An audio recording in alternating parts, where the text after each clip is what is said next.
naka la Sonko mooy Jomaay Sonko mooy Jomaay. Jomaay mooy Sonko. Jomaay ngi nii di nelaw. Jomaay ngi nii di nelaw. Sonko ngi nii di jooy. gat sa rek la xam moom. la grande patriote Yacine. soxna moom mbaa ngi lay ziar ndeysaan Pastef de daa nekk menace nag Pastef daa nekk menace ci yeneen parti de maanaam Pastef nekkul ne parti au pouvoir rek la nekk menace am de gaa yëpp Pastef seen menace la fi ne boo seetloo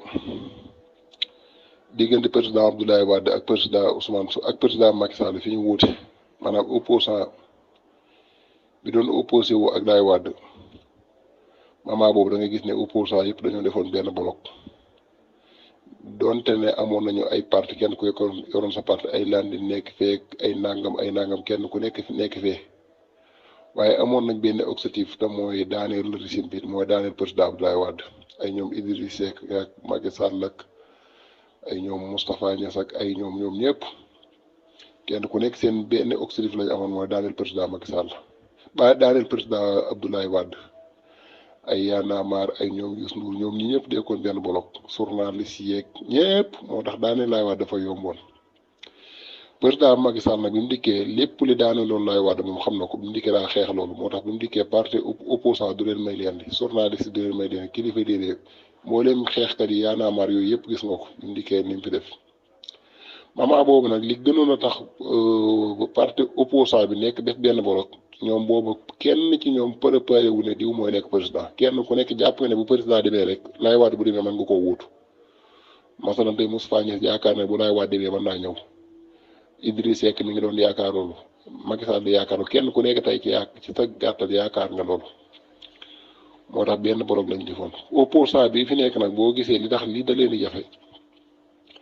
ñoom ñëpp parti au pouvoir ak opposant bi ñoom ñëpp gëm nañ gëm gu wér ne nguur gi ci kenn rek la mën a dugg mooy parti Pastef moo tax ñoom pour ñu def bloc day jafe léegi li leen li nekk seen avantage kenn ku nekk nag ay yaakaar ne bu parti Pastef demul rek amul candidat bu mu teg loxo man nga am sens serviteur loolu mooy yaakaaram keelee mooy yaakaaram keelee mooy yaakaaram keelee mooy yaakaaram moo tax kenn ci ñoom rek dangaa def opposant ci parti Pastef mais bu soob yàlla liñ leen yàgg wax rek xeex bi nga xeex ñun yàlla dana ci may dem waaw fii may waxee nag audio yi ngeen dugal ci Macky Sall yàlla xam nañ ne umpale waaye wallaahi nag laa la wax nekkul ne loo xam ne ma koy teg sax ci analyse président Macky Sall point faible bu méttee ci la nekk moment bii lay lu dul négocier ak président Ousmane Sonko gënal lii nag waxuma ko ngir damaa wax ngir audio de dama lay leeral rek waaye lu dul négocier ak président Ousmane Sonko moom président Macky Sall négocier ak président Ousmane Sonko gënal te mi ngi yónnee ay ndaw ci moom loolu moom maa la ko xamal la ci kanam mu rawuti bët waaye lii seen gars yi di wax nii de moom xam naa ne damaa yaakaar ngeen ne lii rek waaye li en réalité nag laa la wax